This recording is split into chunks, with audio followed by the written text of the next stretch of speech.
লা ইলাহা ইল্লাল্লাহু মুহাম্মাদুর রাসূলুল্লাহ।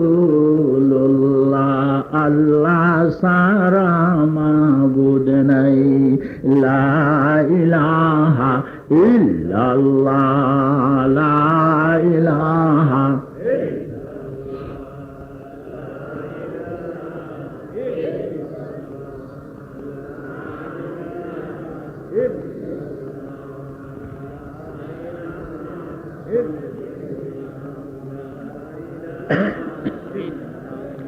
লা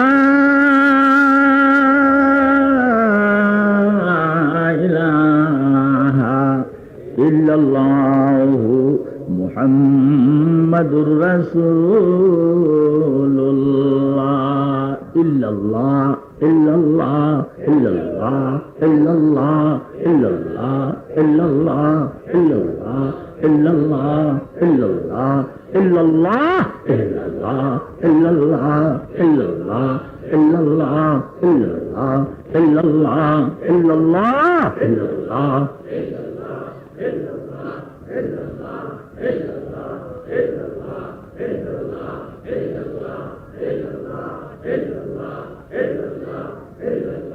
ইল্লাল্লাহ illallah illallah illallah illallah illallah illallah illallah illallah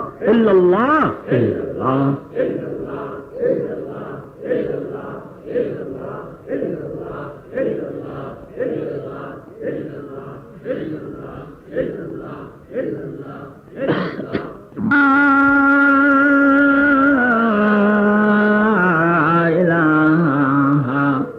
illallah মুহাম্মাদুর রাসূলুল্লাহ। আল্লাহ আল্লাহ মে গুয়াদ শামস কমর, আল্লাহ আল্লাহ মে গুয়াদ শামস কমর, আল্লাহ আল্লাহ মে গুয়াদ খুন জিগার, আল্লাহ আল্লাহ মে গুয়াদ লাইল নাহার, আল্লাহ আল্লাহ মে গুয়াদ শামস কমর। আল্লাহ আল্লাহ আল্লাহ আল্লাহ আল্লাহ আল্লাহ আল্লাহ আল্লাহ আল্লাহ আল্লাহ আল্লাহ আল্লাহ আল্লাহ আল্লাহ আল্লাহ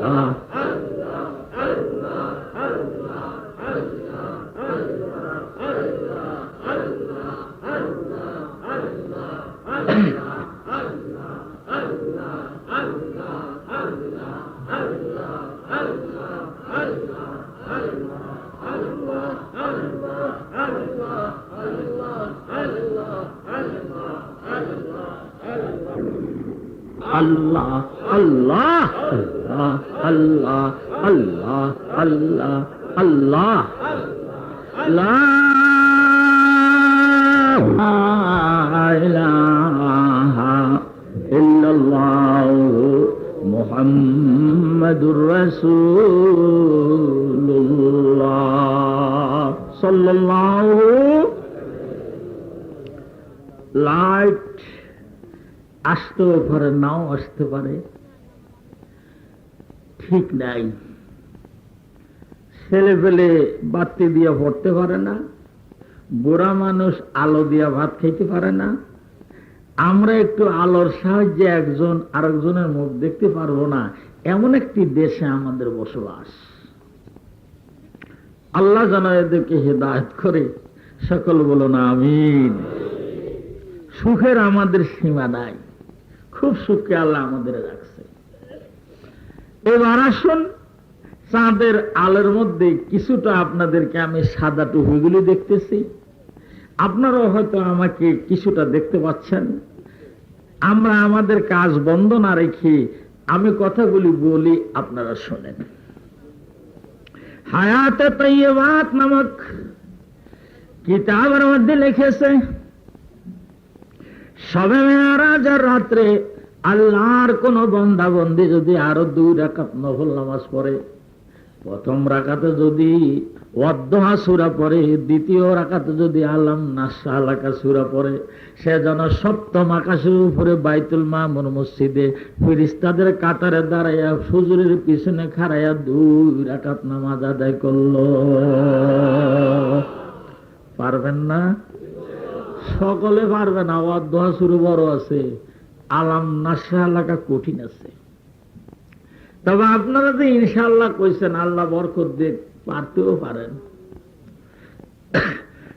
কারণ বাংলাদেশের মানুষের স্মরণ শক্তি সাংঘাতিক। কয় মাস চলে যায় কোনো খবর নাই। ঈদের নামাজ যখন আমরা পড়তে যাই তখন কয় কি জানেন, হুজুর নিয়ত কোন? আমরা তখন নিয়ত কই, ওনারা মুখের দিকে চাইথায়। 11 মাসের 12 মাসের মধ্যে মুখস্থ হইল না, এখন বুঝি কওয়ার সাথে সাথে মুখস্থ হবে। শেষ পর্যন্ত হুজুর আবার কোন কইলাম, কোয়ার পর আপনার কম, আপনি কইছেন আপনার যে নিয়ত আমাকেও সেই নিয়ত, আল্লাহু আকবার, এটুকা। আবার জানাজার নামাজের লাইন সোজা করলে হুজুর নিয়ত কোন? 4টা নিয়ত কি এত তাড়াতাড়ি মুখস্থ হয়? হুজুর কোন? আমরা তো একবারে ঠিক মতো ওয়াদ দিয়া টুয়াদ দিয়া দিয়ে একবারে ঠিক মতো কই। 4টা কোয়ার পরে খালি মাথা ডুলায়। কি হলো মাথা ডুলান? কাকা আপনার যে নিয়ত আমাকেও সেই নিয়ত, আল্লাহু আকবার। আজ পর্যন্ত শুনলে আপনারা আশ্চর্য হবেন। আমার মনে হয় এখানে শতকরা 85 জন ওই রোগে আক্রান্ত। সেটা হলো ঈদের নামাজে হাত ধরবে না ছাড়বে, আর জানাজার নামাজে হাত ধরবে না ছাড়বে, এখনো দিশা পায় না। ঈদের নামাজের মধ্যে দৌড়ে রাখে, জানাজার নামাজের মধ্যে খালি একবার ছাড়ে একবার ধরে, হুজুর দিশা পাই না। আসলে কোনটা ধরে রাখতে হবে কোনটা ছেড়ে দিতে হবে এই হুঁশটাও নাই। মনে হয় যেন আমাকে বাংলাদেশের মানুষ নতুন মরা ধরছে। এই আজকে এখান থেকে যাওয়ার পরে হুজুররা তো আল্লাহ আমার জীবনকে লাগবেই না। আপনারা যারা সাধারণ পাবলিক আছেন, এই মেহরবানি করে ওয়াদ্দুহা সূরাটা আর আলাম নাশরাহ সূরাটা, এই মেরাজ কিন্তু এই চাঁদের পরের চাঁদে আসতেছে। কি বলেন, ঠিক না? পড়ার চেষ্টা করেন। সালাম ফিরাবার পর হুজুর বাইর হইল, বাইতুল মামুর মসজিদ থেকে বের হয়ে সপ্তম আকাশের উপরে আল্লাহর হাবিব দাঁড়াইলেন। তিনি দেখতেছেন, হায়াতে তয়্যিবাত নামক কিতাবের মধ্যে লিখেছে একটা মহাসাগর, খালি তরঙ্গর ঢেউ। হুজুর জিজ্ঞাসা করলেন, জিবরাইল ভাই এই সাগরটার নাম কি? হযরত জিবরাইল আলাইহিস সালাম বলেন, এই সাগরের নাম হলো দরিয়ায়ে লাহুত। বলেন সুবহান। সপ্তম আকাশের উপরে মহাসাগর, এ কি মানুষের কল্পনা? হযরত জিবরাইল আলাইহিস সালাম বলেন, ইয়া রাসূলুল্লাহ, ইয়া হাবিবাল্লাহ, হুজুর এই সাগর এত বড়, এটা এত গভীর, দুনিয়ার সব সাগর মহাসাগরের পানি একখানে করলে এই দরিয়া লাহুতের 40 ভাগের 1 ভাগ হবে না। আয় তায়রে লাহুতি উস রিজক সে মৌত है अच्छी, जिस रिज़्क़ से आती है परवाज़ में कोताही, पाकीज़ा तरज़ अर्श बरी जन्नत फिरदौस, हमसाये जिब्रील अमी अर्श बरी पर है नसीमन नबदोख साना बुखारा, है नसीमन नबदोख साना बुखारा। আল্লাহর হাবিব বলেন, লাহুত দরিয়ার পারে আমি দাঁড়াইলাম আর তার তরঙ্গ দেখতে আরম্ভ করলাম। চোখের নজরে মালুম হয় না তার কোনো পারাল আছে বলে। এমন সময় আমি দক্ষিণ পারের দিকে নজর করলাম, দেখি প্রকাণ্ড একটা বিল্ডিং। জিজ্ঞাসা করলাম, এই বিল্ডিং কোন ধাতুর তৈরি? জিবরাইল আলাইহিস সালাম বলেন, এইটা সাদা ধবধবে মরমর পাথরের দ্বারা বানানো। হুজুর বলেন, আমি জিজ্ঞাসা করলাম, এই বিল্ডিংটা কিসের বিল্ডিং? হযরত জিবরাইল আলাইহিস সালাম বলেন, এই বিল্ডিং নাম হলো আলমে আরওয়া। এই বিল্ডিং এর মধ্যে আদম হইতে ইসরাফিলের সিঙ্গার ফুৎকার পর্যন্ত সব মানুষের রূহগুলি এখানে বাস করে। বলুন সুবহান। हमसाये जिब्रील अमी अर्श बरी पर है नसीमन नबदोख साना बुखारा, मुझे जनगर दद बदिल हुब्बे वतन, मुझे जनगर दद बदिल हुब्बे वतन, जाके अज ईमान हस्ती जाने मन, आवतन मुल्को इराको शामिनीस, आवतन शहरिस्ते आरा नामिनीस, याने आदा आलमे मलकुते हास, इबल आशक दा बतूरे इब्रोतास, वकाला अलैहि सलातु वस्सलाम, हुब्बुल वतन मिनल ईमान। बोलो सुभान। বাউই পাখির বাসা, বাসার ভিতরে দেখবেন যদি তাল গাছ থেকে বাউই পাখির বাসা পড়ে যায়, ও বাসা আইনা দেখবেন এর ভিতরে একটু কাদা আছে। কি জন্য কাদা জানেন? বাউই পাখি করে কেউ কাদা ওখানে দিয়া স্বামী স্ত্রী একজন আরেকজনের মুখ দেখে না, তারা পাওয়ার হাউস বিহীন একটা লাইট ব্যবহার করবে। এই যে জিজি পোকা আছে না, ওই নিভিয়ার জলে বাল্বের মতো, ওইটা একটা দৌড়ে নিয়ে ওই কাদার মধ্যে মাথাটা গাইরে দিয়া এই বাল্ব লাগাইয়া স্বামী স্ত্রী একজন আরেকজনের মুখ দেখে। বলুন সুবহান। বাউই পাখির মতো একটা পাখিও একজন আরেকজনের মুখ না দেখলে শান্তি পায় না। আমি কি বাউই পাখির থেকে খারাপ যে আপনাদের মুখ না দেখে আমি শান্তি পাবো? বিনা আমি শান্তি পাই না, আর আপনারাও শান্তি পাচ্ছেন না। আমি আশা করবো ইন্তজামিয়া কমিটি খুব দ্রুত ব্যবস্থা গ্রহণ করবে। এখানকার ইন্তজামটা খুব আমার পছন্দ হচ্ছে না, যেহেতু তড়িৎ কোনো ব্যবস্থা গ্রহণ করা এরা যেন বুঝি না। যখন ওই বিদ্যুৎটা চলে গেল সঙ্গে সঙ্গে আমাদের ডায়নামাটা স্টার্ট দিতে হতো, কিন্তু এটা যেন একটা বিরাট বড় কাজ। এবার শুনলাম ইলাহা ইল্লাল্লাহ, লা ইলাহা ইল্লাল্লাহ, লা ইলাহা ইল্লাল্লাহ, লা ইলাহা ইল্লাল্লাহ। জোরে সকলে বলেন লা ইলাহা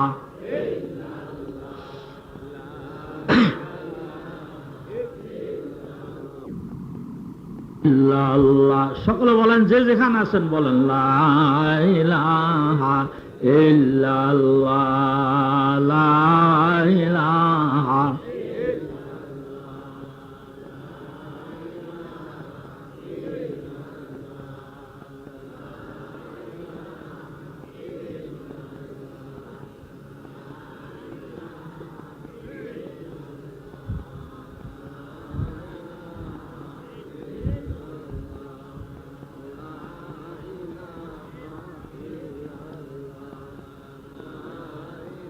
একসাথে বলেন লা ইলাহা ইল্লাল্লাহ, লা ইলাহা ইল্লাল্লাহ, লা ইলাহা ইল্লাল্লাহ, লা ইলাহা।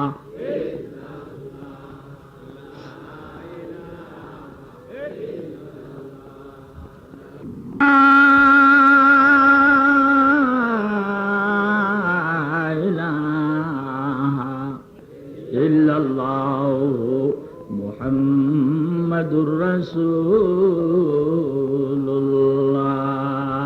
পড়ুন আউযু বিল্লাহি মিনাশ শাইতানির রাজীম। সুন্দর করে পড়ুন। বিসমিল্লাহ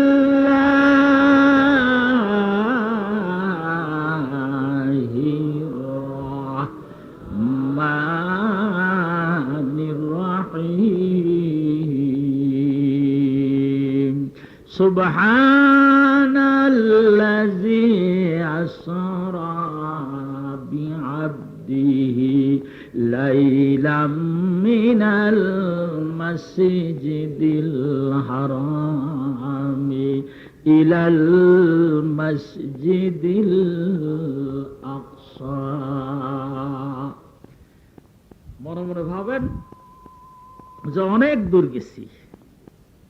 আমার মনে হয় 1,00,000 ভাগের 1 ভাগ এখনো যায়নি। বলুন সুবহান। 1,00,000 ভাগ আর রাস্তাও এখন অতিক্রম করে নেই। এই মাত্র ঊর্ধ্ব জগতের বর্ডারের মধ্যে গেলাম, সীমানার মধ্যে গেলাম, বলুন সুবহান। ওই বাইতুল মামুর মসজিদটা ঊর্ধ্ব জগতের সীমানার মসজিদ বলে, ওই মসজিদকে বলা হয় মসজিদুল আকসা। আকসা মানে সীমান্ত, আর মসজিদুল আকসা শব্দের বাংলা অর্থ হলো সীমান্তের মসজিদ। এই মাত্র বর্ডারে গেলাম। কুমিল্লা নোয়াখালীর ভাষা হইল হবায় বর্ডারে আইলাম। এখন রাজধানী আরো কোটি কোটি মাইল দূরে, বলুন সুবহান। এই কোটি কোটি মাইল আপনাদেরকে নিয়ে আমি যেতে পারবো কিনা আমি এখনো ভাবতেও পারি নাই, বুঝতেও পারছি না। তথাপি আপনারা ধৈর্য হারা হয়েন না, কি করব। অন্যান্য জেলা গেলে কিছু কওয়া যায় না, এখানে তো আমি বলতেছি। অন্য জেলা গেলে কয় হুজুর বেশি কয়েন না, আপনারাই তো। তখন আমি কই না, আমার বাড়ি হইল রাজবাড়ী জেলা। রাজবাড়ী কি বৃহত্তর ফরিদপুরের মধ্যে না? আপনাকে মেয়ে তো প্রধানমন্ত্রী, টেস্টটা তো ওখানেই মারছে। এবার আসুন, দরিয়া লাহুতের পাড়া দাঁড়াইছে, মনে আছে? দরিয়া লাহুতের দক্ষিণ পারে একটা প্রকাণ্ড বিল্ডিং। ওই বিল্ডিংটা সাদা ধবধবে মরমর পাথর দ্বারা বানানো। হুজুর জিবরাইল আলাইহিস সালামকে জিজ্ঞাসা করে, ভাইজান এই বিল্ডিংটার নাম কি? কয় বিল্ডিংটার নাম হলো আলমে আরওয়া। আদম হইতে ইসরাফিলের সিঙ্গার ফুৎকার পর্যন্ত যতগুলি মানুষ দুনিয়ায় গেছে আর বর্তমানে যাচ্ছে, ভবিষ্যতে যাবে, সবগুলি মানুষ পৃথিবী সৃষ্টির আগে এই বিল্ডিং এর মধ্যে আল্লাহ তৈরি করে রেখেছে। আলাস্তু বিরাব্বিকুম ক্বালু বালা আলাস্তু বিরাব্বিনা তু কাহাতা নামায় ক্বালু বালা কাহাতা अगर पैदा न तू करता न मैं तुझको खुदा कहता वहाँ कालू बालाया भूत पुरुष थी वहाँ कालू बालाया भूत पुरुष थी दरा चुम चुम क्या कहा था क्या किया। ও আমার ভাইরা, ও আমার বাবাজিরা, লক্ষ্য করুন, সেই রুহু জগৎটা এত সুন্দর ওই লাহুদ দরিয়ার দক্ষিণ পারে। আল্লামা ইকবাল রহমতুল্লাহ আলাইহি বলেন, আয়ে তায়েরে লাহুতি উস রিজক সে মৌত है अच्छी जिस रिज्क से आती है परवाज में कोताही। কবুতর যেরকম খোপের মধ্যে থাকে, আমরা ভাইজান ওই বিল্ডিং এর খোপের মধ্যে ছিলাম, বলুন সুবহান। ভোরবেলা যখন কবুতরের খোপের দরজা সরাইয়া দেন, সঙ্গে সঙ্গে কবুতর বাইরে হয়ে যেরকম উড়াল দেয়, আল্লাহ রাব্বুল আলামিন মাঝে মাঝে রুহু জগতের খোপের দরজা খুলে দিতেন, আর রুহগুলি উড়াল দিয়ে আর দরিয়ায় লাহুতের তরঙ্গের উপর এরকম উঠতে থাকতো। আয় তায়েরে লাহুতি उस रिज्क से मौत है अच्छी जिस रिज्क से आती है परवाज में कोताही। দার্শনিক কবি আল্লামা ইকবাল বলেন, দুনিয়ার মানুষে তোমরা না লাহুদ দরিয়ার তরঙ্গের উপর উড়া পাখি, তোমাদের বাড়ি না ছিল লোহে মাহফুজ, বলেন সুবহান। আমাদের বাংলাদেশের সবচেয়ে বড় আলেম, বাংলাদেশের মুফতি আজম মরহুম হযরত মাওলানা ফয়জুল্লাহ সাহেব রহমতুল্লাহ আলাইহি পান্দানামায়ে খাকি নামক কিতাবের মধ্যে লেখছে, কি সুন্দর করে লেখে, মোজে জান গর্দত বদিল হুব্বে ওয়াতন যাকে আজ ইমানে হস্তি জানে মন আওয়াতন মুলক ইরাকো শামিনিস আওয়াতন শহর ইস্তেআরা নামিনিস ইয়ানে আদা আলমে মালাকুতে হাস আবদ ইবালা শাকরাবতুরে ইব্রতাস। আপনাকে যদি জিজ্ঞাসা করা হয়, ভাই তোমার বাড়ি কোথায়, আপনি বলেন ফরিদপুর।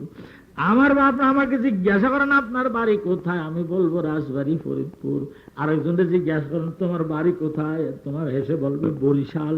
আরেকজন বলে আমার বাড়ি হলো পটুয়াখালী, আরেকজন বলে আমার বাড়ি হলো বরগুনা। মুফতি সাহেব রহমতুল্লাহ আলাইহি বলেন তোমাদের ঠিকানা ঠিক হয় নাই, আসলে তোমার বাড়ি, তোমাদের সকলের বাড়ি হলো সপ্তম আকাশের উপরে রুহু জগৎ আলমে আরওয়া। বলুন সুবহান। याने आदा आवतन मुल्क यारा को सामिनिस आवतन शहरिस्ते यारा नामिनिस। তোমার জিজ্ঞাসা করে বাড়ি কোথায়, কো শাম দেশে, ইরাক দেশে, মক্কা শরীফ, মদিনা শরীফ। মুফতি সাহেব রহমতুল্লাহ আলাইহি বলেন তোমরা তো এই দেশি মানুষ না, তোমাদেরকে আল্লাহ সৃষ্টি করে রূহ জগতের মধ্যে দিছিল, আবার এই দেশে কয়দিন উড়ে টুরে আবার খবর পাখি খুব একদিন তোমাদের যেতে হবে। দিলা তাকায় দরি কাখে মজাজি, দিলা তাকায় দরি কাখে মজাজি, কুনি মানেন্দে তিফলা খাকে বাজি, তুই আপ দস্তে পরওয়ার মুর্গে গুস্তাখ কে বুদত আশিয়া বেরু আদিকা চরাজা শিয়া বেগা নগস্তি চুদুনা চুদে বেরা নগস্তি বয়বসা বাল পরজামি জশে খাক বপরতা কুঙ্গরে আয়ওয়ানে আফলাক লা ইলাহা ইল্লাল্লাহু মুহাম্মাদুর রাসূলুল্লাহ। মুরগি খোপের মধ্যে থাকে, শিয়ালে খাইয়া ফেলবে, এজন্য 4টা খুঁটি দিয়া 3.5 আর 4 হাতের উপরে মুরগির খুব দেই না আমরা, কথা কন, মুরগির খুব দেই না, মুরগি খোপের মধ্যে থাকে। সন্ধ্যা সময় আমার মা বোনরা খোপের দরজা আটকাইয়া দেয়। কি জন্য আটকাইয়া দেয়? যদি না রাত্রে শিয়ালে খায়, বারেলে খায়, বন বিলাইতে খায়, এজন্য আটকাইয়া দেয়। ভোরবেলা যখন মা বোনেরা খোপের দরজা খুলে দেয়, মুরগি লাফ দিয়ে জমিনের মধ্যে পড়ে, সারাদিন দানা পানি খেয়ে, ধান গম খেয়ে খেয়ে বৈকাল বেলা জাংলার নিচে যে একটা গর্ত করে নিজের শরীরটা বালির মধ্যে ঢুকাইয়া দিয়া, সম্পূর্ণ গায়ের মধ্যে আসলাইয়া আসলাইয়া বালি দিয়া জমিনের সাথে মহব্বত করে। সন্ধ্যা সময় যখন মা বোনরা খোপের দরজা দিতে যায়, দেখে মুরগি নাই, তালাশ করে দেখে ওই জাংলার নিচের মধ্যে বালির মধ্যে গা ঢুকাইয়া মুরগি শুয়ে আছে। মা বোনরা কয় তাড়াতাড়ি গা ঝাড়া দিয়া লাভ দিয়া খুব উঠ, নইলে শিয়ালে খাবে। এবারে যখন মা বোনরা তারা দেয়, মুরগি পাখা এরকম ঝাড় দিয়া লাভ দিয়া যে খোপের মধ্যে উঠে, সঙ্গে সঙ্গে আবার মা বোনরা দরজাটা বন্ধ করে দেয়। আল্লামা জামি রহমতুল্লাহ আলাইহি বলেন দিলা তাকায় দরি কাকে মজাজি কুনিন মানেন্দে তিফলা খাকে বাজি, তুই আদস্ত পরওয়ার মুর্গে গোস্তাখ কে বুদত আশিয়া বেরু আজিকা বয়সা ভালো পরজামি জশে খাক বপরতা কুঙ্গরে আয়ওয়ানে আফলাক। আল্লামা জামি রহমতুল্লাহ আলাইহি দার্শনিক কবি, তিনি বলেন আলমে আরওয়ার খুফের পাখি তোরা, আল্লাহ রাব্বুল আলামিন খুফের দরজা খুলে দিয়েছে, তোরা আল্লাহর দরিয়ার উপরে দিয়া উড়াল দিয়া দুনিয়ার মধ্যে আইছো, দুনিয়ার বেড়া জালে পড়া মহাব্বতের মধ্যে পড়া তোরা এখন শয়তানের হাতে ধরা পড়া যাইতেছ। আর পাখা নাড়া দি যে খবর পাখি উড়াল দিয়া ওই খবরে আবার চলে যা। বলুন সুবহান। ব্যবসা ভালো পরজামি জশে খাক ও বফরতা কুঙ্গারে আয়ওয়ানে আফলাক।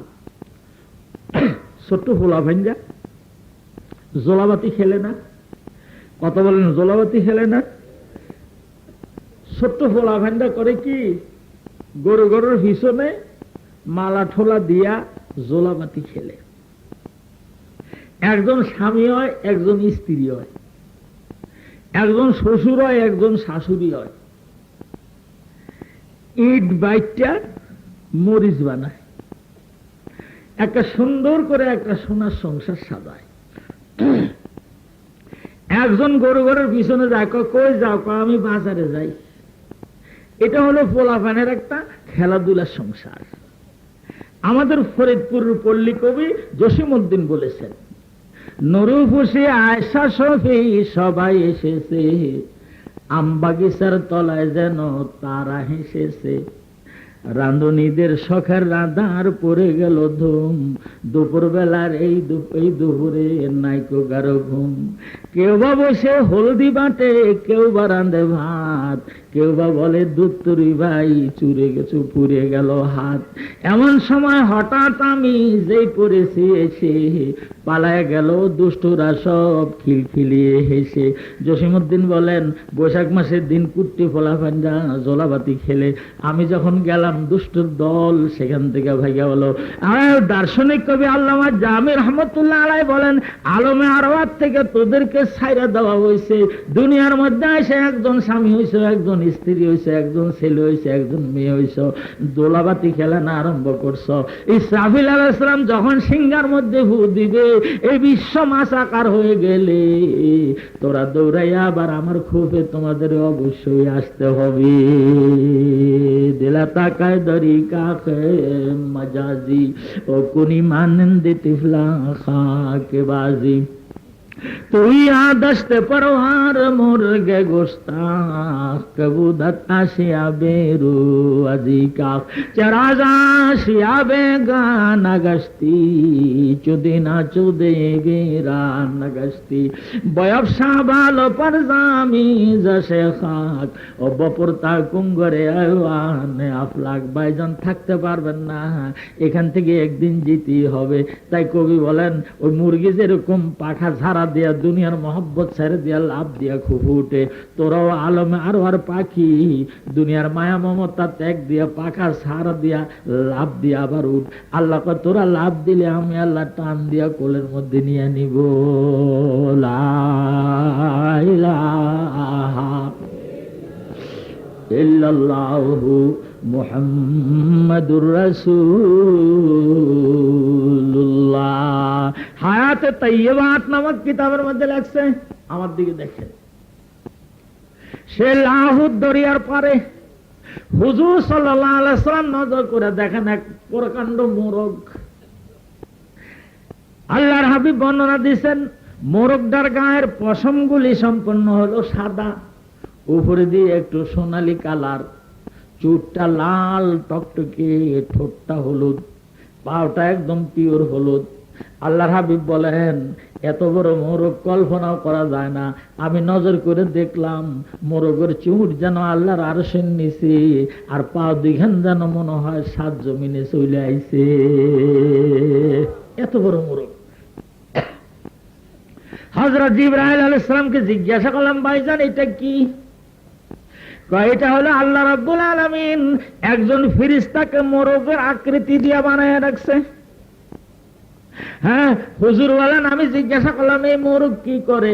কয় এই মোরগ হলো আজান দেয়। কেমনে আজান দেয়?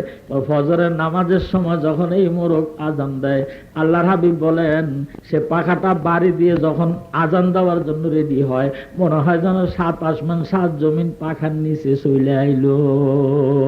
যেরকম সুবহান।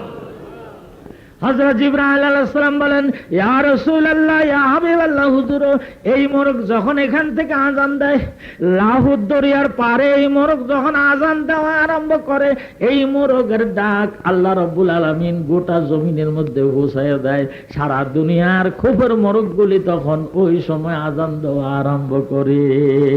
না বুলবুল বরগুল আস্তাসবিহ খানিস, না বুলবুল বরগুল আস্তাসবিহ খানিস, कि हर खारे बतस्बीह ज़बानिस, कि हर खारे बतस्बीह ज़बानिस। ও আমার ভাইরা, ও আমার বাবাজিরা, যারা সময় মতো ফজরের নামাজ পড়তে চান, আপনারা একটা মোরগ কিনে আপনি যে সোজা শোন, ওই সোজা একটা খোপ বানায় রেখে দিবেন।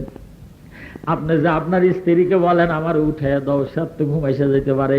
মেয়েরে বলবেন আমার উঠে দাও, মেয়ের তো ঘুম এসে যেতে পারে। মোরগরে বলা লাগবে না, মোরগ ওই খোপের মধ্যে বসে থাকবে। সারা রাত্রে আমাবস্যার মধ্যে মেঘ তুফান হয়েছে, সপ্তম আকাশের উপরে মোরগ যখন আজান দেবে, হেডকোয়ার্টারের আজান শুনে আপনার খোপের মুরগা পাখা বাড়ি দিয়ে আজান দেওয়া আরম্ভ করবে। বলুন সুবহান। তাই শেখ সাদি রহমতুল্লাহ আলাইহি বলেন না বুলবুল বারগুল আশ তসবিহ খানিস ও কে হর খারে বা তসবিহ হর জবানিস। আপনারা কি জানেন ওই মোরগ বলে মালিক রে সারাদিন তোমার বাড়ি থাকা দানা পানি খাইছি, ওই বাইতুল মামুর মসজিদে ফেরেশতারা নামাজ পড়তে আসছে, আমি টের পাইছি ওখানে আমার স্বজাতি আজান দিতেছে, আজানের কান আমার কানের মধ্যে আসছে। সে আজান দিয়া বলে মালিক তুমি যাও, বাইতুল মামুর মসজিদে ফেরেশতারা নামাজ পড়তে আসছে, ওখানকার মুয়াজ্জিন আজান দিয়ে ফেলছে, আমিও আজান দিয়ে দিলাম, তুমি ওযু। মুহতামিম সাহেব আমার সাথে দেখা করেন, ইন্তজামিয়া কমিটির লোক আমার সাথে দেখা করেন, আসুন আপনারা আমার সাথে সাথে বলুন আউযু বিল্লাহি মিনাশ শাইতানির রাজিম। সকলে পড়েন, আল্লাহ রহমত করবে। বিসমিল্লাহির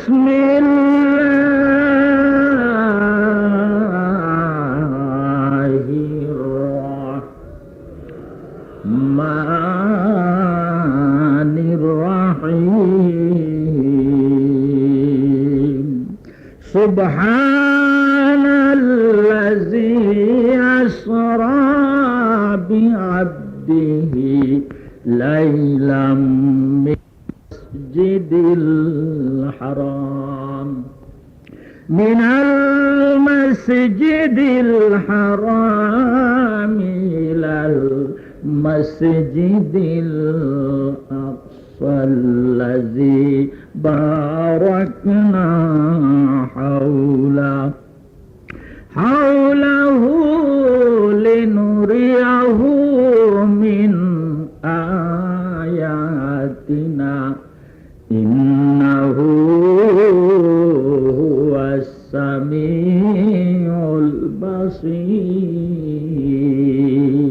বলুন সুবহান, আর জোরে বলুন সুবহানাল্লাহ। আমরা এখন কোন আসমানে আছি? সপ্তম আসমানকে আল্লাহ রাব্বুল আলামিন তৈরি করেছেন কোন ধাতু দিয়া? সাদা মরমর ধাতু দিয়া। হযরত জিবরাইল আলাইহিস সালাম বলেন ইয়া রাসূলুল্লাহ ইয়া হাবিবাল্লাহ হুজুর আপনি আবার রকেটে উঠুন, বোরাকে সওয়ারন, আমরা এখন উপরের দিকে রওনা হব। ভাইজান জমিন থেকে বাইতুল মামুর মসজিদ যত দূরে, বাইতুল মামুর মসজিদ থেকে সিদরাতুল মুনতাহা এত উপরে। জোরে কোন সুবহান। এবার বোরাক নামক রকেট উপরের দিকে উঠতে আরম্ভ করলো। আল্লাহর হাবিব বলেন এত স্পিডে উপরের দিকে উঠতে আরম্ভ করেছে, আমার কাছে মনে হলো যেন মুহূর্তের মধ্যে লক্ষ লক্ষ মাইল অতিক্রম করতে শুরু করলো। বলুন সুবহান। হঠাৎ এক জায়গার মধ্যে নামাই হযরত জিবরাইল আলাইহিস সালাম বলেন ইয়া রাসূলুল্লাহ ইয়া হাবিবাল্লাহ আপনি এখানে একটু নামুন, আল্লাহ রাব্বুল আলামিন আপনার আগমনের সম্মানার্থে সিদরাতুল মুনতাহা বৃক্ষ কি সুন্দর করে সাজাইছে। হুজুর এর নিচে আমার সদর দপ্তর, এর পাশে আজরাইলের সদর দপ্তর, এর পাশে ইসরাফিলের সদর দপ্তর, এর পাশে মিকাইলের সদর দপ্তর। আপনি এই চারটা দপ্তর পরিদর্শন করতে হবে। বলুন সুবহান। হুজুর বলেন আমি সিদরাতুল মুনতাহার ওখানে নামলাম, নজর করে দেখি এত বড় একটা প্রকাণ্ড গাছ, বড়ই গাছ। সেই বড়ই গাছের ফলগুলি আমাদের দেশের বড় বড় মটকার মতো, কোলার মতো। এক একটা পাতার সাইজ হলো হাতির কানের মতো। আল্লাহর হাবিব বলেন এক একটা পাতা এত বড়, একটা পাতা দিয়েই 7 আসমান 7 জমিন ঢেকে রাখা যাবে, এত বড়। আমি হযরত জিবরাইল আলাইহিস সালামকে জিজ্ঞাসা করলাম ভাইজান এই গাছের পাতার সংখ্যা কত? হযরত জিবরাইল আলাইহিস সালাম উত্তর দিলেন, দুনিয়ার মানুষের সংখ্যা যত, এই গাছের পাতার সংখ্যা তত। দুনিয়ার প্রতিটা মানুষের নাম, বাপের নাম, ঠিকানা এই পাতার মধ্যে লেখা আছে। হযরত জিবরাইল আলাইহিস সালাম আমাকে বুঝাইলেন যে দুনিয়ায় মানুষটা যেদিন মারা যাবে এর 40 দিন আগে তার নাম লেখা পাতাটা এই গাছের থেকে সোটা হয়ে ঝরে পড়ে যায়। আজরাইলের সদর দপ্তরের মধ্যে তাকে মৃত্যু বলে ঘোষণা দেওয়া হয়। ফেরেশতা মহলে জানাজানি হয়ে যায়, টাকার হাটের অমুকের বেটা অমুক মারা গেছে। ভাইজান, ওই ঘটনার 40 দিন পরে আল্লাহর বান্দার মৃত্যু হবে। বলেন সুবহান। খালি কর ডাক্তার আনলে বাঁচত। এখানে এমন মানুষ থাকতে পারে, এখানে এমন মানুষ আমরা আছি যার কাফনের কাপড় টাকার হাট বাজারে চলে আইছে, ওই দোকানে বসে বসে চা খান আর বিড়ি টানেন। আপনি কি জানেন ওই থানের ভিতরে আপনার কাফনের কাপড়? বলা যায় না।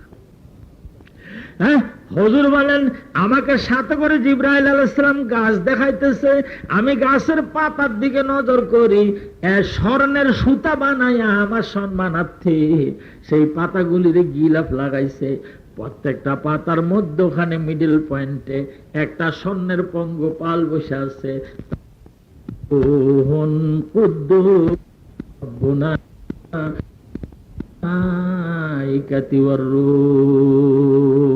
বলেন সুবহান। হুজুর বলেন আমি সেই গাছটা সম্পূর্ণ পরিদর্শন করলাম। ওই গাছ পরিদর্শন করার পরে হযরত জিবরাইল আলাইহিস সালামের সদর দপ্তরে আমি গেলাম। হযরত জিবরাইল আলাইহিস সালাম আমাকে বলেন, ইয়া রাসূলুল্লাহ, ইয়া হাবিবাল্লাহ, হুজুর আমি এখান থেকে ওহী নিয়ে নবীদের দপ্তরে যাই, আপনার কাছে যাই। এখান থেকে পৃথিবী কোটি কোটি মাইল দূরে। বলুন সুবহানাল্লাহ। ঠান্ডা লাগবে। ওয়ালাকাদ রাআহু নাযলাতান উখরা ইনদা সিদরাতিল মুনতাহা ইনদাহা জান্নাতুল মাওয়া। জিবরাইল আলাইহিস সালামের সদর দপ্তর দেখলো। বিরক্ত হইতেছেন? এখন তো দেখা যাইতেছে। আমার এক ভাই ওখান থেকে কয়, হুজুর না দেখিয়ে কোন অন্ধকারে কোন। আমার ভাইকে বললাম মুনাজাতের পরে বাড়ি যেয়ে ভাবি ভাত দিলে অন্ধকারে খেয়েন, পারেন নাকি খেতে? এবার আসুন, হ্যাঁ, হযরত জিবরাইল আলাইহিস সালাম বলেন, হুজুর আমার সদর দপ্তর পরিদর্শন হয়ে গেছে, এবার আসুন আজরাইলের দপ্তর পরিদর্শন করেন। যাই দেখো হযরত আজরাইল আলাইহিস সালাম একটা বোর্ড সামনে নিয়ে বসে আছে। তিনি এত বড়। হুজুর সাল্লাল্লাহু আলাইহি ওয়াসাল্লাম বর্ণনা করেন গাছটা উনার সামনে মনে হয় যেন একটা প্লেটের মতো। তিনি ওই বোর্ডটা হাতে করে গাছের পাতার দিকে নজর করতেছে। আমি সালাম দেওয়ার পরে জিজ্ঞাসা করলাম, আপনি কে? আমি হইলাম মালিকাল মউত আজরাইল আলাইহিস সালাম। আপনি কি দেখতেছেন? আমি পাতাগুলির দিকে দেখি আর বোর্ডের দিকে তাকাই। যে পাতাটা হলুদ রং ধারণ করে ঝরে পড়ে যায়, সঙ্গে সঙ্গে এই বোর্ডের মধ্যে আল্লাহর বান্দার নামটা আমি মুছে দিই। আমি যখন এই বোর্ডের মধ্যে নামটা আমি যখন বোর্ডের মধ্যে এই নামটা মুছে দেয়, ওই গাছের পাতাটা যখন ঝরে পড়ে যায়,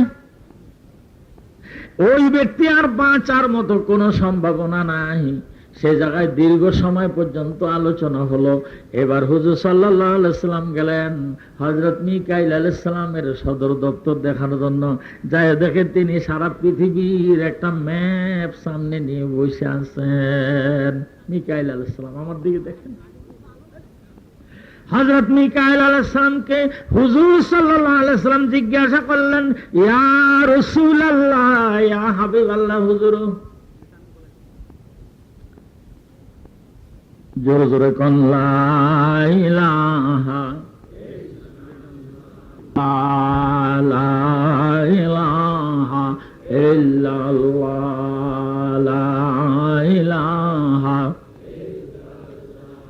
লা ইলাহা ইল্লাল্লাহু মুহাম্মাদুর রাসূলুল্লাহ। আমি বসার পর আমার মনে হয় আমার কথার বাধা কমপক্ষে 25 বার হয়েছে। এতবার যদি কথার মধ্যে বাধা পড়ে কি করা যায়, বলা যায়? আমি তো একটা মানুষ। আমার মনে হয় যদি আজকের মাহফিলে উজানের পীর সাহেব থাকতো, এতক্ষণ আপনাদের থুইয়া উনি টেকার হাত পারে উঠে। আজকের এই মাহফিলে চিটাঙ্গের হুজুর থাকলে একটু স্টেজে থাকতো না।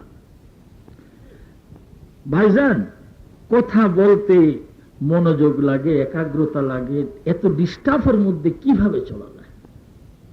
আসুন আমাকে মেহেরবানি করে আর অল্প একটু সময় দেন, আমি আল্লাহর বান্দাদেরকে দু একটা কথা শোনাইয়া মুনাজাত দিয়ে দিই। আর আমাকে বিরক্ত করেন না, আর আমাকে অসুবিধার মধ্যে ফেলেন না। স্টেজের মধ্যে যারা আছেন কথাবার্তা বলেন না, আর একটু আমাকে অসুবিধার সম্মুখীন করেন না। এবার আসুন আমরা শেষবারের মতো বলি, আস্তাগফিরুল্লাহ রাব্বি মিন কুল্লি যামবিন ওয়া আতুবু ইলাইহি লা হাওলা ওয়ালা কুওয়াতা ইল্লা বিল্লাহিল আলিয়্যিল আযীম। আস্তাগফিরুল্লাহ রাব্বি মিন কুল্লি যামবিন ওয়া আতুবু ইলাইহি লা হাওলা ওয়ালা কুওয়াতা ইল্লা বিল্লাহিল আলিয়্যিল আযীম। হুজুর সাল্লাল্লাহু আলাইহি ওয়াসাল্লাম মিকাইল আলাইহিস সালামের সদর দপ্তর দেখলেন। ভাইজানের এক একটা দপ্তরের বর্ণনা দিতে ঘন্টাকে ঘন্টা সময় লাগে। যে দেখো উনি একটা বোর্ড নিয়ে বসে আছে। জিজ্ঞাসা করেন, ভাইজান এই বোর্ড কি? এটা হলো বিশ্বভূমণ্ডল সৌরজগতের বোর্ড। আল্লাহ রাব্বুল আলামিন যখন আমাকে বলে অমুক দেশে বৃষ্টি দাও, ওই যে সেই দেশের একটা সুইচ আছে, ওই সুইচটা আমি টিপ দিলেই ওই দেশে বর্ষা বাদল আরম্ভ হয়ে যায়। বলুন সুবহান। দেখছেন, আসলে বৃষ্টি কে দেয়? আল্লাহ দেয়। উনি হলো অর্ডার খালি মানে, বাংলাদেশে বৃষ্টি দাও, উনি সুইচটা দিল। খালি কয়েকটু নাড়া দিয়ে দাও, দিল আর শুরু হলো সিগন্যাল নম্বর 10। ওই দপ্তরটা দেখার পরে গেলাম হযরত ইসরাফিল আলাইহিস সালামকে দেখতে। হুজুর সাল্লাল্লাহু আলাইহি ওয়াসাল্লাম বর্ণনা দেন, ইমাম গাযালি রাহমাতুল্লাহ আলাইহি দাকায়েকুল আখবার নামক কিতাবের মধ্যে লিখেছেন, এবং এর বিস্তারিত বিবরণ বিশদ ব্যাখ্যা আল বাদায়ুস সুনা নামক কিতাবের মধ্যে লেখা আছে, হযরত ইসরাফিল আলাইহিস সালাম সিংহায় মুখ দিয়ে দাঁড়াইয়া আছেন, এরকম দাঁড়াইয়া আছে। আল্লাহর হাবিব বলেন, ইসরাফিল আলাইহিস সালাম এত বড়, আমার মনে হয় দুনিয়ার সাগরের পানিগুলি একটা বদনার মধ্যে নিয়ে যদি ওনার মাথার মধ্যে ঢেলে দেয়, সম্পূর্ণ পানি মাথায় শুকিয়ে যাবে, এক ফোঁটা পানিও জমিনে পড়বে না, এত বড়। হুজুর বর্ণনা দেন, উনি সিংহার নিয়ে দাঁড়ায় আছে। এই 7 আসমান 7 জমিনটা ইসরাফিল আলাইহিস সালামের সিংহের মুখের মধ্যে একটা টিকটিকি ডিম, যেটি ডিমের মতো মনে হয়। বলেন সুবহানাল্লাহ, এত বড়। হ্যাঁ, কি সুন্দর আছে না? ইয়া আইয়ুহান নাসু তাকু রাব্বাকুম ইন্না জালজালাতাস সাআতি শাইউন আযীম ইয়াওমা তারাউনাহা তাযহালু কুল্লু মুরদিআতিন আম্মা আরদাত ওয়া তাদাউ কুল্লু যাতি হামলিন হামলাহা আল কারিয়াতু মাল কারিয়াহ ওয়া মা আদরাকা মাল কারিয়াহ ইয়াওমা ইয়াকুনুন নাসু কাল ফারাশিল মাবসুস ওয়া তাকুনুল জিবালু কাল ইহনিল মানফুস। ছোট হলা হয়ে যায়, পেঁপে গাছের ডাল কাটটা পাইপ বানায়, ওই পাইপের মাথার মধ্যে টিকটিকি ডিম দেয়, দিয়ে এরকম ফু দেয়। যখন ফু দেয় ডিমটা এরকম নাচতে আরম্ভ করে। কি বলেন, খেলে না এরকম? ছোটবেলা আমরা এরকম খেলছি। যখন এরকম ফু দেয় ডিমটা পয়েন্টের উপরে এরকম নাচতে আরম্ভ করে, যখন সলু করে তখন পয়েন্টে যায়। আবার যখন জোরে ফু দেয় ডিমটা এরকম লাফাইতে আরম্ভ করে। ভাইজান, ছোট্ট ফোলা পানি পেঁপে গাছের ডালের মাথার মধ্যে, পাইপের মাথার মধ্যে টিকিট টিকিট ডিম বসাইয়া ফু দিলে যেরকম নাচে, ইসরাফিল আলাইহিস সালাম ফু দিলে 7 আসমান 7 জমিন এরকম নাচতে থাকবে। আল কারিয়াতু মাল কারিয়া ওয়া মা আদরাকা মাল কারিয়া ইয়াওমা ইয়াকুনুন নাসু কাল ফারাশিল মাবসুস। হিমালয় পাহাড়ের মতো পাহাড় ইসরাফিল আলাইহিস সালাম সিংহায় ফু দিলে ধুনা তোলার মতো আকাশে দিয়ে উড়বে। বলেন সুবহান। হুজুর সাল্লাল্লাহু আলাইহি ওয়াসাল্লাম খালি ওনার দিকে তাকালেন। উনি ওই সিংহা মুখের মধ্যে নিয়ে হুজুরের দিকে একবার নজর করে আবার উপরের দিকে তাকায় আছে। হুজুর জিজ্ঞাসা করেন, ভাইজান আমার সাথে কথা বলবেন নাকি? আপনার সাথে উনি ইশারা দেখায় আমি কথা বলবো না, যেহেতু আমি আল্লাহর অর্ডারের দিকে এমন ভাবে তাকাই আছি। কোন সময় আল্লাহ জানি বলে হ্যাঁ, সঙ্গে সঙ্গে আমাকে ফু দিতে হবে। আমি অর্ডার ভাইলট না হয় এজন্য 24 ঘন্টা আমি খুদার হুকুমের দিকে তাকাইয়া আছি। আহা, এই 4টা দপ্তর দেখা হুজুর সাল্লাল্লাহু আলাইহি ওয়াসাল্লাম হযরত জিবরাইল আলাইহিস সালামকে বলেন, চলেন এইবার ঊর্ধ্ব আকাশের দিকে রওনা দিয়ে ওই সিদরাতুল মুনতাহা বৃক্ষের থেকে 500 বছরের রাস্তা উপরে যে একটা কালো রেখা আছে, ওই কালো রেখার কাছে যে জিবরাইল আলাইহিস সালাম বোরাকের লাগাম ছেড়ে দিল।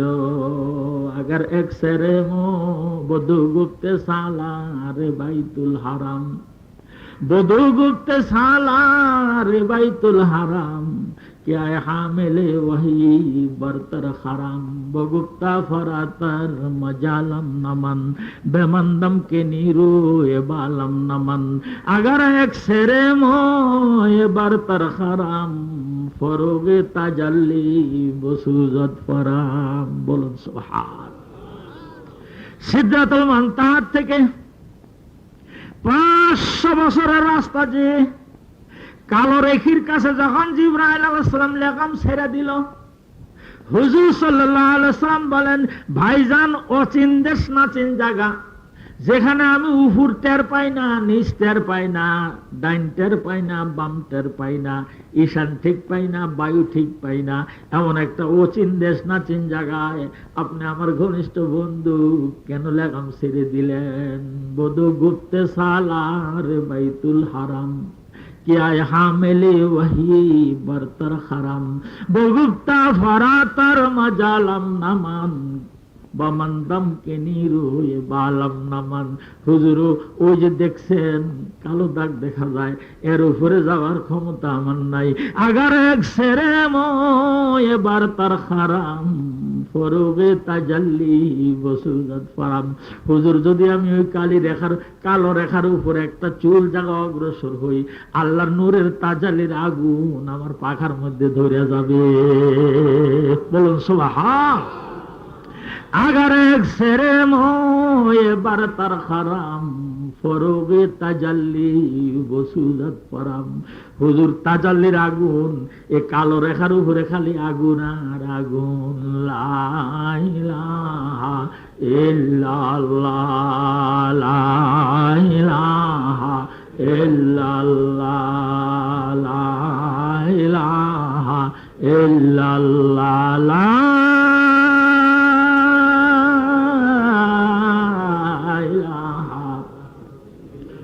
ইল্লাল্লাহু মুহাম্মাদুর রাসূলুল্লাহ। ওয়াজা জাচু বাসাকে সিদরা রাহজোস, ওয়াজা জাচু বাসাকে সিদরা রাহজোস, কে পরিধান পরে জিবরিল বোধ সুস্থ, কে পরিধান পরে জিবরিল বোধ সুস্থ। আল্লামা জামি রহমতুল্লাহ আলাইহি বলেন, নূরের হিটের জন্য ভয় আজ্ঞায় না, পাখার মধ্যে আগুন ধরবে। আরো একটা কারণ আছে, তিনি যদি ওই কালো দাগ পাড়ি দিয়ে উপরের দিকে উড়াল দেয়, ওনার পাখায় সেই জায়গায় হাওয়া ধরে না। বলুন সুবহান। হ্যাঁ, ওয়াজা জাচু বাসাখে সিদরা রাহজোস, যে পরিধান পরে জিবরিল বোধ সুস্থ, পাখার মধ্যে হাওয়া ধরে না, উনি উড়াল দিলে খালি পুড়ে যায়, ওখানে উঠতে গেলে খালি পুড়ে যায়। হুজুর আমি যাইতে পারবো না। বলুন সুবহান। বলেন তো আমার ভাইয়েরা, কোটি কোটি ফেরেশতাদের নেতা, যিনি ওহী নিয়ে নবীদের কাছে আসে, এত বড় জলিলুল কদর ফেরেশতা, যিনি সব নবীদের চেহারা দেখছে, নবীদের কাছে ওহী নিয়ে আসছে। ভাইজান, ওই ফেরেশতা ও কালো রেখার উপরে যাইতে পারে না। আপনার আমার নবী মুহাম্মদ রাসূলুল্লাহ কিন্তু ওই রেখা পাড়ি দিয়ে আল্লাহর কাছে চলে যাবেন। বলুন সুবহান। আহা, বসা খোশাম কে হাসতাম উম্মতে তু, গুনাহগারাম ওয়ালেকিন খুশ নসিবাম। ভাইজান, যদিও আমরা গুনাহগার, আমাদের কপাল ভালো, আমরা এমন একটা নবী পাইছি যিনি সব নবীর নেতা, এমন একজন নবী পাইছি যিনি জিবরাইলের চেয়ে শ্রেষ্ঠ, এমন একজন নবী পাইছি যিনি এখন নূরের ভিতরে দিয়ে নূর নালা নূরের কাছে যাবে। ভাইজান, আমি যাবো কেমনে? আপনি পাইলট যদি থেকে যান, রকেটে তো থেকে যাবো, আমি যাবো কেমনে? হযরত জিবরাইল আলাইহিস সালাম বলেন, যিনি আপনাকে দাওয়াত দিয়ে আনছে তিনি নেওয়ার ব্যবস্থা অবশ্যই করবেন। আমি সীমানায় পৌঁছায় দেওয়ার মতো আমার দায়িত্ব আছে। আমি এই পর্যন্ত পৌঁছাই দিলাম, আমি এখানে হলটেজ দেব, এখানে আমি বিশ্রাম নেব, বিদা আমি আর যাইতে পারবো না। মেহমানকে মেজবান নেওয়ার দায়িত্ব আমার দায়িত্ব না। এই বলে কথা বলতেছে, এমন সময় উপরের থেকে ক্রিং ক্রিং করে অ্যালার্ম বেজে নিচের দিকে লিফট নামে আসলো। এই লিফটকে আরবিতে বলা হয় রফ রফ। বলুন সুবহান। লিফট আসছে। হযরত জিবরাইল আলাইহিস সালাম বলেন, উঠেন। লিফট দেখছেন? যে কত লিফট দেখছেন? ঢাকা যান না, ওই যে বড় বড় বিল্ডিং এর মধ্যে উঠতে গেলে আঁটু ভেঙে যায়, 26 তলা উঠি কেমনে? ওই এক রুমের মধ্যে গেলে দেখেন না টিপ দিলে ক্রিং। আবার দেখেন না ডায়াবেটিস হাসপাতালে, মেডিকেল কলেজে ডুবি দেখতে গেলে ওই যে লিফটে উঠে যাইতে হয়। লিফট ওই লিফটের মধ্যে উঠার পরে হুজুর সাল্লাল্লাহু আলাইহি ওয়াসাল্লাম বলেন জিবরাইল আলাইহিস সালামকে, হুজুর আমি এখানে দাঁড়ায় থাকি, যান। এবার হুজুর সাল্লাল্লাহু আলাইহি ওয়াসাল্লাম কয়, ঠিক আছে আমি রওনা হলাম। যখনই ওই সুইচ টিপে দিল, আল্লাহর হাবিব বলেন, আমার মনে হলো এই বোরাকের চেয়ে যেন কোটি কোটি গুণ বেশি রফরফ উপরের দিকে উঠতে আরম্ভ করলো। বলেন সুবহান। 70,000 বছরের রাস্তা খালি দেখলাম অন্ধকার, আর 70,000 বছরের রাস্তা খালি সাদা ধপ দেখে নূরে আর নূর। আবার 70,000 বছরের রাস্তা অন্ধকার অমাবস্যার মতো, আবার 70,000 বছরের রাস্তা খালি ফক ফকে দেখা যায়। নূরের পর্দা 70,000, অন্ধকারের পর্দা 70,000। হাকিমুল উম্মত মরহুম হযরত মাওলানা আশরাফ আলী থানভী রহমাতুল্লাহ আলাইহি তালিমউদ্দিন নামক কিতাবের মধ্যে লিখেছেন, 70,000 পর্দা জুলমাতের, 70,000 পর্দা হলো নূরের। এই 70,000 পর্দা অতিক্রম করে আল্লাহর হাবিবের আল্লাহর হাবিবের রফরফ যে আরশ আজিমের গায়ের মধ্যে বিল। বলেন সুবহান। যাওয়ার সময় হুজুর বলেন, আমি অত্যন্ত ভয় পাইতেছিলাম, যেহেতু এতক্ষণ সাথে আমার জিবরাইল ছিল, এখন জিবরাইলও নাই, আমি একা মানুষ, আমি ভয় পাইতেছিলাম। যখন আরশের গায়ের কাছাকাছি আমি গেলাম, এমন সময় আমি খালি ভয় পাইতেছি, আমি কোথায় যাইতেছি, আমারে কোথায় নিয়ে যেতেছে, আমি ভয় পাইতেছিলাম। হঠাৎ দেখি যে রোড দিয়ে আমি আসছি, ওই রোড দিয়ে আমার আবু বকর সিদ্দিকের গলার আওয়াজ শোনা যায়। चलने से जब रफ रफ रुका उनको भी रुखसत कर दिया तन्हा चले खैरुल वरा सिद्दीक की सुनकर सदा। হুজুর বলেন যখন নাকি আরশ মোয়াল্লার গায়ের মধ্যে আমার রফরফটা ভিড়ে গেল, আমি এখন আরশের মধ্যে পাও রাখবো কেমনে আমি ভয় পাচ্ছি। এমন সময় পিছনের দিকে তাকায় দেখি আবু বকর সিদ্দিক ডাকে বলে, ভয় নাই হুজুর, আপনি সামনে চলুন।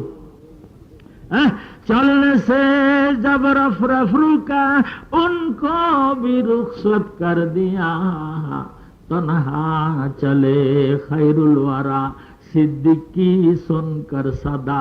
হুজুর বলেন আমি দুনিয়া যখন চলতাম আবু বকর বলতো, হুজুর আস্তে আস্তে হাঁটেন আমি আসি। আবু বকর সিদ্দিক কোনো ইস্তেঞ্জায় গেলে আমি আস্তে আস্তে হাঁটে আবার যখন পিছের দিকে তাকাইতাম তখন বলতো, হুজুর আমি আসি সামনে চলেন। আমার কাছে মনে হলো এই সফরের মধ্যে আমি ঘুম থেকে বুঝি রওনা দিয়ে আসছি, আমার আবু বকর বুঝি পিছনে পিছনে চলে আইলো। ও আমার ভাইরা, ও আমার বাবাজিরা, লক্ষ্য করুন, আগের কথা ভুললেন না, নতুন একটা কথা আপনারা শুনুন। হুজুর সাল্লাল্লাহু আলাইহি সাল্লাম একদিন এশার নামাজ পড়ে বাড়ির দরজার মধ্যে, ঘরের দরজার মধ্যে একটা খেজুর পাটি বিছিয়ে বসে আছে। সাহাবায়ে কেরামদের একটা দল বাড়ির দরজায় গেছে, যাক হুজুর আমরা বাড়ির ভিতরে আসবো কিনা। হুজুর আজওয়াজে মুতাহহারাতদের আমাদের আম্মাদের সরাই দিয়ে কয়, আসো তোমরা আসো। সব সাহাবায়ে কেরামরা যে হুজুর আমরা আজ চাঁদের রাত, ঘুম আসে না, এই জন্য বিরক্ত করতে আসছি। আল্লাহর হাবিব কয়, মোটেই বিরক্ত না, আমার চারিপাশে দিয়ে বসো। সম্পূর্ণ সাহাবায়ে কেরামরা হুজুরকে ঘিজা বসছে। আল্লাহর হাবিব কয়, উহুরের দিকে তাকাও। সব লোক উহুরের দিকে তাকাইছে। হুজুর বলেন, আসমানের তারাগুলি গয়না বলো তো কয়টা? সব সাহাবীরা কয়, হুজুর গয়না শেষ করা যাবে না। আল্লাহর হাবিব বলেন, আসমানের তারা যেরকম অসংখ্য গণিত, আমার ওমর ফারুকের নেকি এরকম অসংখ্য গণিত। সাহাবায়ে কেরামরা বলেন, আমরা মনে মনে ধারণা করছি ওমর ফারুকের চেয়ে বড় আর বুজুর্গ কোন লোক নাই। আল্লাহর হাবিব একটু যাত্রা বিরতি দিয়ে বলে, ও আমার সাহাবীরা জেনে রাখো, দুনিয়ার মানুষের ইমানে কিন একখানে করলে ওমরের সমান হবে না। ওমরের জীবনের স্বপ্ন কি একখানে করলে আমার আবু বকর সিদ্দিকের 1 মিনিটের সমান হবে না। ইজহুমা ফিল গারে ফাকালা লিসাহিবিহি লা তাহজান ফাইনাল্লাহা মা'ানা। ও আমার সাহাবীরা, যেদিন আবু বকর সিদ্দিক রে নিয়ে আমি হিজরতের রাত্রে পাহাড়ের গুহার মধ্যে ফলাইছিলাম, আমি আবু বকরের রানের উপরে মাথা দিয়ে ঘুমাইতেছিলাম। সাপে আমারে কামড় দেয় নাকি এই ভয়ে মাথার পাগড়িটা সিরা সিরা সম্পূর্ণ গর্তগুলি বন্ধ করে দিছে। একটা গর্ত বন্ধ করতে পারলো না, ওখান দিয়ে সাপ বারবারে মাথা বাইর করে। এই জন্য আমার আবু বকর সিদ্দিক পায়ের গোড়ালি ওখান দিয়ে রাখছে। সাপ যখন গোড়ালির মধ্যে কামড় দিছি, আমার ঘুমের ডিস্টার্ব হবে দেখা পাও নারে নাই। চোখের পানি যখন আমার গায়ের মধ্যে পড়ছে, আমি চোখ খুলে দেখি আমার আবু বকর সিদ্দিকের চেহারা কালো হইয়া গেছে। আমি জিজ্ঞাসা করলাম, আবু বকর তোমার চেহারা কালো কেন? হুজুর আমার পায়ের মধ্যে সাপে কামড় দিছে। আমারে ডাক দিলা কেন? কয়, ইয়া রাসূলুল্লাহ, ইয়া হাবিবাল্লাহ, আপনি একটু বিশ্রাম নিতেছেন, আবু বকরের জীবন চলে যেতে পারে, আল্লাহর হাবিবের ঘুম ডিস্টার্ব হতে পারে না। হুজুর এই জন্য আমি আপনারা ডাক দেই নাই। আল্লাহর হাবিব সঙ্গে সঙ্গে উঠায় দাওয়ায় না খুতো না মুসেমা আই তু জালিনুসু আফলাতুনুমা আই তু জালিনুসু আফলাতুনুনা। পৃথিবীর সবচেয়ে বড় সিভিল সার্জন তাড়াতাড়ি উঠলো, কোন ওষুধ বড়ি কিছু লাগে নাই, জিহ্বার থেকে একটু থু থু পায়ের মধ্যে লাগাই দিল, সঙ্গে সঙ্গে সাপের বিষ নামিয়ে গেল। আই দাওয়ায়ে না খুতো না মুসেমা আই তু আফলাতুনু জালিনুসেমা। হুজুর বলেন, ওই সময় যখন দুশ্মনদের মাজা দেখা যায়, আমার আবু বকর সিদ্দিক বলল, হুজুর ওই যে দুশমনের মাজা দেখা যায়, একটু মাথা নিচু করলে আমাদের ধরে ফেলবে, দেখে ফেলবে। আল্লাহর হাবিব বললেন, আমি তখন বললাম, লা তাহজান ইন্নাল্লাহ মানা, ভয় পাইও না, আমাদের দুইজনের সাথে 3 নম্বর আল্লাহ আছেন। তৃতীয় ব্যক্তি হলেন আল্লাহ আমাদের সাথী। ভয় পায় না আবু বকর সিদ্দিক। ওই যে আমি গুহার মধ্যে আবু বকর সিদ্দিকের রানের মধ্যে মাথা রেখে ঘুমাইছি, ওই সেই দিনের 1 মিনিটের নেকি উমরের নেকি যদিও আসমানের তারার সমান, এই উমরের জীবনের সব নেকি একখানে করলে আবু বকরের 1 মিনিটের সমান হবে না। বলুন সুবহান।